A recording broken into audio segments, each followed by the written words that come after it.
recherchez une école de référence pour une double formation universitaire et professionnelle de qualité? Voici l'opportunité à ne pas rater. L'École supérieure d'administration, d'économie, de journalisme et des métiers de l'audiovisuel ESAE vous offre des programmes d'enseignement en licence et en master orientés vers l'emploi qui font d'elle une référence à travers les filières de l'administration générale et territoriale, l'administration du travail et de la sécurité sociale, droit, diplomatie et relations internationales, administration hospitalière, universitaire et intendance, journalisme et métiers de l'audiovisuel et toutes les filières des sciences de gestion. Une seule adresse, www.esae.bj.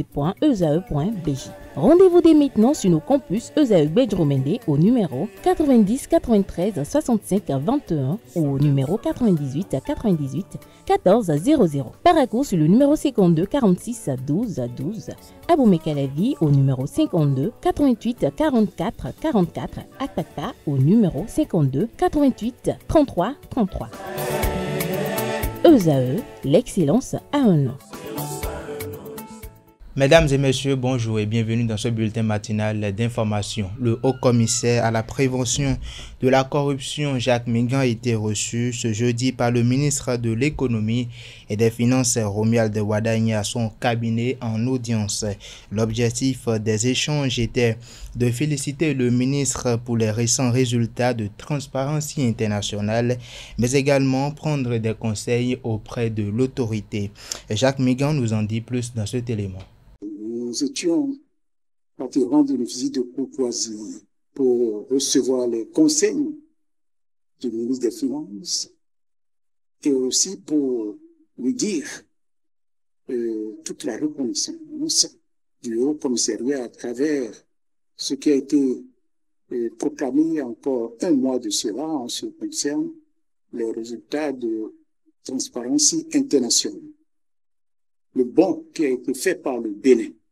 Et vous savez que ce bond qui nous permet d'être à 46, alors qu'hier nous étions à 43, est une grande victoire pour le gouvernement du président Patrice Talon dans le cadre de la lutte contre la corruption. Nous l'avions dit il y a encore quelques mois, pour être beaucoup plus précis, lorsque nous étions avec le chef de l'État le 16 juillet dernier, que nous dépasserons les 50, c'est-à-dire dépasser la moyenne prévue. Parce qu'il y a un travail qui se fait au Bénin pour montrer que ce fléau que nous appelons la corruption, nous allons tout faire pour que ce fléau diminue à travers les actions que le Haut Commissariat mène sur l'étendue du territoire. À travers, comme j'aime souvent le dire, ces actions sur le terrain, dans les écoles, dans les primaires, secondaires, universités, et bientôt nous serons dans les marchés. Dans les marchés, je saurais expliquer ce que nous entendons faire dans les marchés parce que c'est un haut lieu de rencontre. Et comme vous le savez, comment nous allons procéder à montrer, informer, je dirais, sensibiliser pour être beaucoup plus précis nos compatriotes, comment les sensibiliser pour qu'ils comprennent que la corruption, nous devons tous lutter contre. C'est l'affaire de tout le monde. C'est l'affaire de tous les Béninoises et de tous les Béninois. Après le ministre de l'économie et des finances, Jacques Mingan, s'est rendu chez la ministre de l'Industrie et du Commerce. Le haut-commissaire a échangé avec Alimatou Chadia Achouman sur des actions qui seront bientôt réalisées au profit de la prévention de la corruption. La ministre du Commerce que nous venons de rencontrer à l'instant, c'est aussi pour solliciter sa contribution dans ce que nous entendons faire dans les marchés qui sont sous sa responsabilité.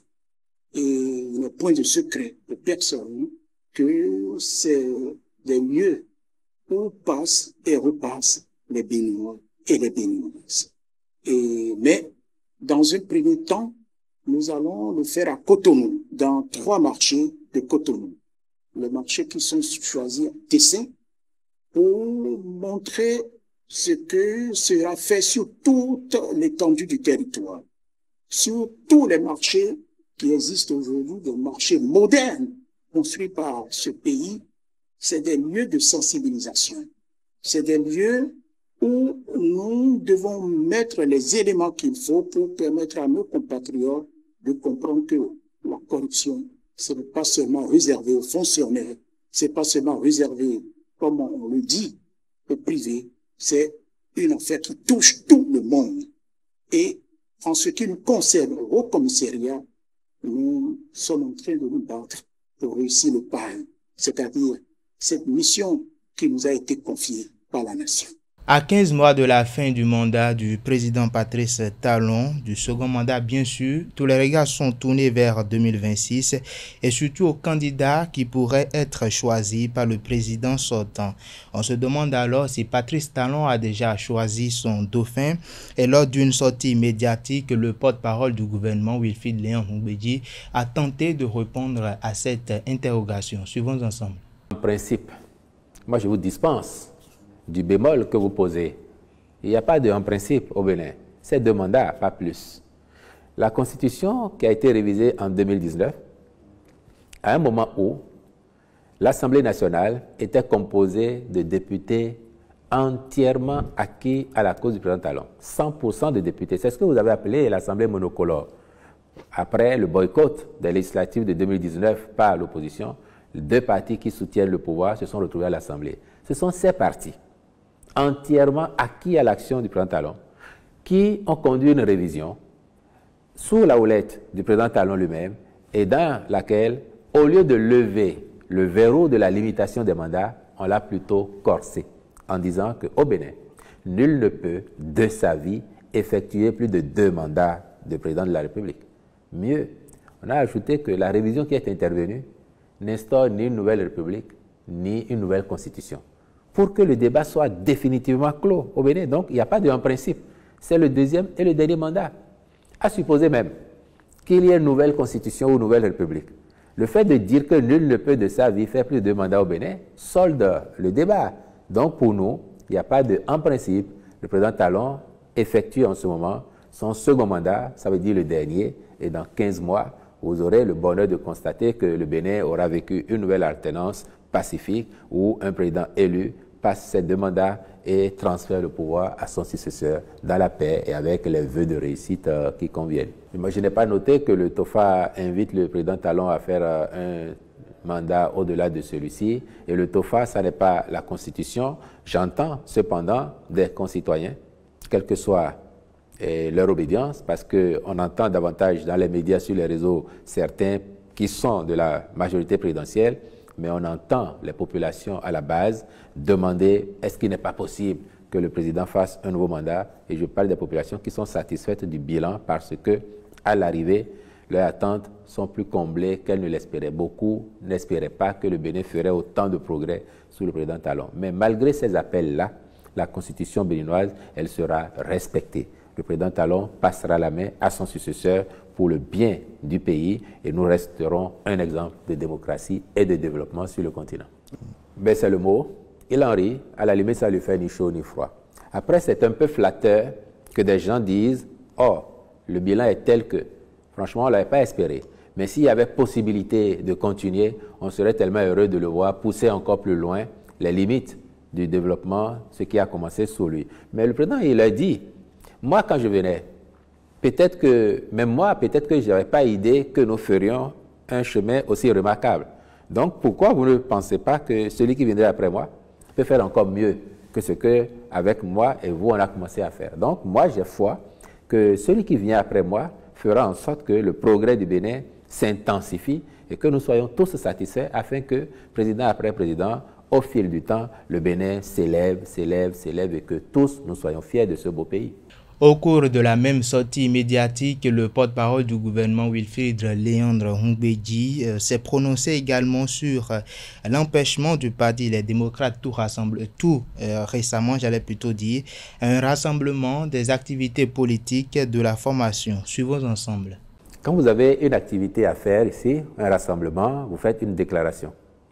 L'autorité administrative apprécie et elle est garante de l'ordre public. Parfois, pour ce que j'ai entendu de certains maires qui l'ont dit publiquement, il n'y a que les demandes qui sont introduites ne respectent pas les formes. Vous pouvez dire, oui, mais s'ils n'ont pas respecté, est-ce que l'autorité ne peut pas leur dire, faites ceci ou faites cela pour que ce soit bien? Ce n'est pas le rôle de l'autorité, mais on peut penser que cela est possible. Après, on doit tous être responsables, quels que soient nos bords. Et aujourd'hui, il faut considérer que si on est un parti responsable, on fait aussi les choses bien. Du reste, j'aime à dire, si un parti politique, quel qu'il soit, ou une association, quelle qu'elle soit, considère qu'elle veut faire une activité, qu'elle a rempli toutes les conditions, et que l'autorité administrative qui doit l'accompagner ne le fait pas, de mauvaise foi, il faut saisir les instances compétentes. On a des tribunaux administratifs ici. Vous les saisissez, vous vous dites, moi, j'ai voulu faire telle activité, tel préfet ou tel maire m'en a empêché, ce faisant, il a violé la loi. La justice va constater. Et si c'est le fait, ça va documenter les pratiques, ça fera que les fois d'après, les autres vont faire attention. L'organisation ASIC a procédé ce 6 mars 2025 à la distribution des vivres aux fidèles au cours de ce mois de Ramadan. L'objectif était de permettre à tout un chacun de passer un bon moment de Ramadan avec le nécessaire. Anaël Dou pour le point. Partager autour de soi, c'est l'objectif de l'Association islamique pour le développement et la coopération en ce mois de Ramadan. Avec l'aide de ses partenaires de l'association AFAC du Koweït, l'organisation a posé un acte noble, distribuer des vivres aux musulmans. L'ONG ADIC a fait appel à ses partenaires de Koweït, Horizon Charity, qu'on appelle AFAC al-Khair al-Koweïtiya en arabe, qui a accepté les doléances de ADIC et est venu en appui. Ce matin, nous avons distribué 71 kits à l'endroit de 71 familles. Et la petite famille doit être composée au moins de 6 membres. Donc, un kit est constitué de 25 kg de riz, de 5 kg de farine, de 2 litres d'huile, de 4 boîtes de tomates et enfin 5 boîtes de lait. Ce geste vient en appui aux fidèles musulmans pour les accompagner dans leurs obligations religieuses. Pour ces derniers, ce sont des soulagements et surtout de la joie. Grande est ma joie de voir l'association AFAC nous aider en matière de vivres alimentaires pour ce temps de jeûne, un temps de pénitence, un temps d'adoration intense. C'est une très grande joie pour moi et je prie pour l'association, pour qu'elle ait longue vie et qu'elle continue de nous appuyer. Ces 111 bénéficiaires sont invités à poser à leur tour ce geste de solidarité afin de toucher d'autres fidèles dans le besoin. Arriver à la maison, chacun avec ses voisins, de voir et de faire le partage musulman. La solidarité musulmane qui veut qu'on soit indulgent, qu'on soit généreux à l'endroit de nos frères et de nos sœurs qui n'ont pas pu être parmi les bénéficiaires et qui sont venus prendre ici. Donc 2 kilos de riz à côté, 2 kilos de riz de l'autre côté, des 1000 litres d'huile pour que le partage soit effectif et que le bien qu'on a reçu ici touche plus d'un parmi les frères béninois. L'ONG ADIC promet œuvrer davantage auprès de ses partenaires pour que cet acte se renouvelle dans ce mois de Ramadan. L'association des femmes agents de la SONEB organise le samedi 8 mars prochain des célébrations dans le cadre de la Journée internationale des droits de la femme. Il s'agit bien sûr de la présidente de l'amicale Malima Adjala qui expose le programme de cette journée au micro de Anaël Dou. L'amicale des femmes agents de la SONEB est une amicale des femmes réunies dans un creuset d'échange dont les femmes de l'entreprise sont membres pour relever les grands défis du développement poursuivis par la SONEB dans le secteur de l'eau et de l'assainissement. Les objectifs principaux de l'amicale sont travailler pour l'instauration d'un climat social apaisé avec une référence spéciale à l'implication des femmes au développement de la société. Cela implique la présence des femmes dans les instances de décision. Nous travaillons également à établir des relations d'amitié et de solidarité avec toutes les associations sœurs et en particulier celles du secteur de l'eau et d'assainissement au plan national en Afrique et dans le monde. Nos perspectives, c'est d'organiser régulièrement des formations de développement personnel et de gestion du stress à l'endroit des femmes, membres de l'amicale, afin de les rendre efficaces non seulement à leur poste, mais aussi face à leurs responsabilités quotidiennes. Nous travaillons aussi pour faire des plaidoyers à l'endroit de la hiérarchie pour promouvoir plus de femmes à des postes de responsabilité. Le 8 mars, c'est une commémoration mondiale et au sein de la SONEB, nous avons prévu de développer des thèmes à l'endroit des femmes afin qu'elles se retrouvent mieux dans la société et dans leur lieu de travail. Déjà, nous avons prévu 3 thèmes et 2 thèmes. Un thème, le thème de l'année pour la commémoration de la GIF 2025 pour toutes les femmes et les filles, droit, égalité et autonomisation. L'autonomisation féminine, c'est un processus par lequel les femmes acquièrent de l'influence et des chances égales de poursuivre des projets personnels, sociaux et économiques en s'engageant dans toutes les parties de la société au même titre que les hommes. Le deuxième thème a rapport beaucoup plus avec l'environnement. Rôle des femmes pour assurer la protection de l'environnement dans le cadre du développement. Il y aura aussi une présentation d'une gynécologue par rapport à l'hygiène intime et les infections.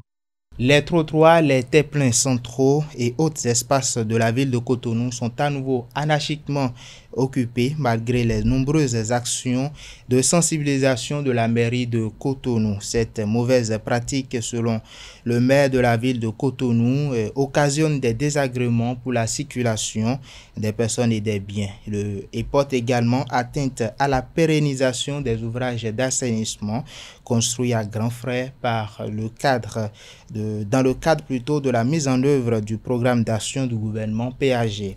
Le maire de la ville de Cotonou invite donc les occupants à quitter ces espaces dans un délai de 15 jours avant le début des grandes opérations de libération des espaces à travers la ville. Il faut noter que les contrevenants s'exposent à la rigueur de la loi, a communiqué Luc Atropo le 4 mars 2025. L'ultimatum de la mairie s'adresse également aux propriétaires de véhicules en vente ou abandonnés et d'autres épaves sur le domaine, sur le domaine public.